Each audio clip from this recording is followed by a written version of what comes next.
Donc, ma voix a chance que je peux changer ma voix soit en femelle ou quand je parle de science, je peux la changer plus de façon plus basse, de la voix.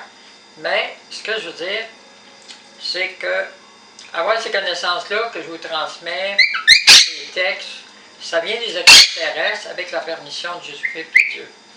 C'est pas dans un but de remplacer Dieu ou faire la guerre à Dieu ou prendre sa place. Dieu a créé l'humain par des extraterrestres, par des extraterrestres avancés.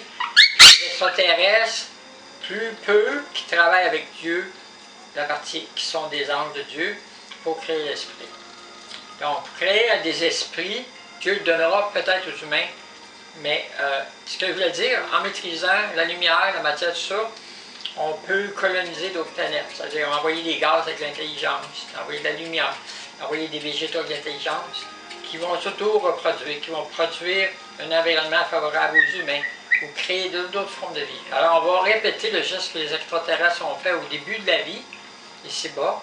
Nous-mêmes, pour moi, parce que je suis un extraterrestre, je suis humanisé, on pourrait dire, mais les humains sont des formes d'extraterrestres, créés à ressemblance des extraterrestres, à ressemblance de Dieu, mais à travers les extraterrestres et les anges de Dieu, pour la partie de l'esprit. Donc, les anges, eux autres sont des extraterrestres divinisés par Dieu.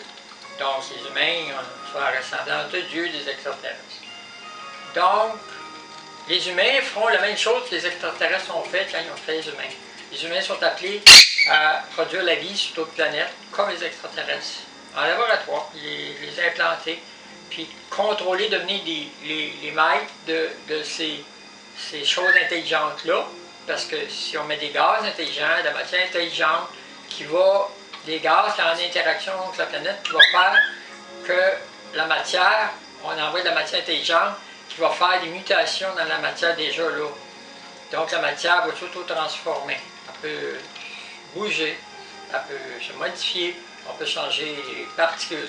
Quand on rentre dans les nanoparticules, puis on les rend intelligentes, on va très loin, parce qu'on rentre l'intelligence artificielle dans les nanoparticules, dans des virus, dans des bactéries. Ça veut dire que dans la médecine, ça veut dire que pour le corps humain, les maladies, puis tout ça, on peut envoyer des particules ou des nanoparticules, on peut envoyer des nanovirus, des nanobactéries intelligentes qu'on va pouvoir leur donner des contrôles, soit autodéterminants eux-mêmes, jusqu'à un certain point, avec un contrôle externe, où on va pouvoir leur dire, ben, tu voyages, tu t'en vas à telle place, tu fais telle action. Donc, on est capable d'activer la régénérescence aussi par d'autres principes des molécules de régénérescence. Donc, on peut augmenter la longévité de la vie aussi, empêcher de mourir, régler les cancers, toutes sortes de maladies. Régénérer le cerveau aussi. Donc, on peut créer aussi des cerveaux activés. Une nouvelle espèce d'être humain avec des cerveaux nouveaux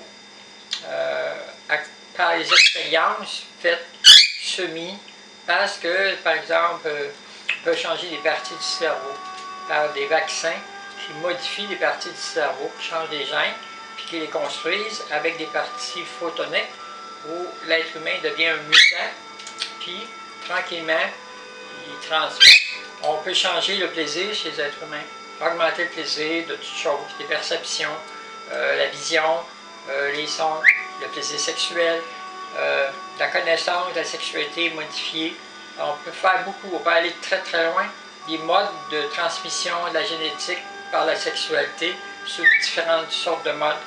On pourrait par exemple créer des modes de reproduction par des organes de lumière, par toutes sortes de trucs. On peut faire beaucoup parce que l'intelligence artificielle dans des nanoparticules, dans des virus, dans le sang, dans des cellules d'intelligence où il y a des processus d'intelligence artificielle très concentrés qui renferment des milliards d'ordinateurs dans une petite nanoparticule, on peut contrôler beaucoup de choses.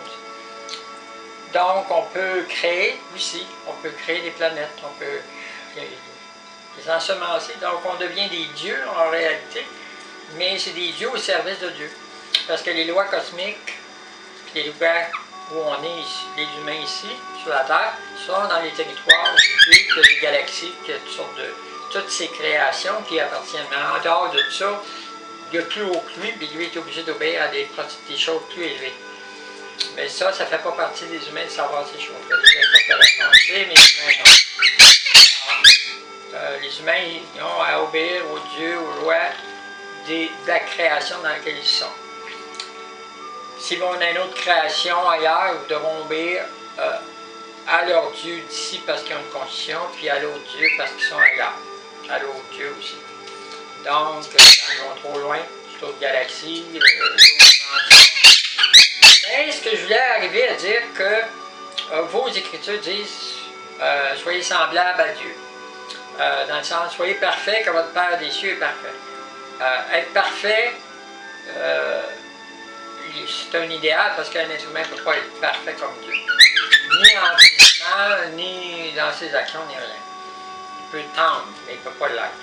Mais Dieu permet d'aller très loin là-dedans parce que être parfait comme Dieu, ça veut dire lui ressembler avec la différence que tu ne peux pas arriver à l'éternité de ta perfection. Donc tu t'approches, mais tu n'y touches pas.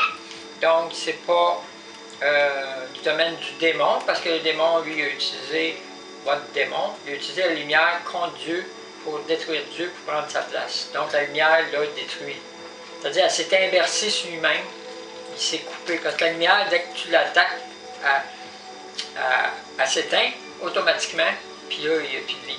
Puis c'est fini, c'est comme tu as essayé de tuer la lumière, c'est fini.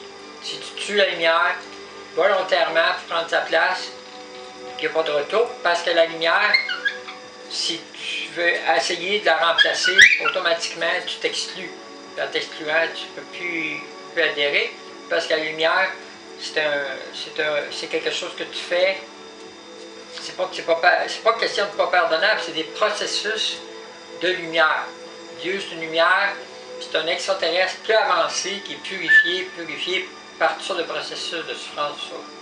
Puis aussi, ce que j'ai à vous dire, il y a d'autres sortes de Christ, pas le même, d'autres sortes qui sortent de Dieu pour aller sur d'autres dimensions ou d'autres propriétés que Dieu va acquérir, où Dieu va faire des sacrifices pour acquérir d'autres créations qu'il veut construire. Donc, pour ça, il doit souffrir. Puis pour pardonner à d'autres créatures qui ne connaissent rien.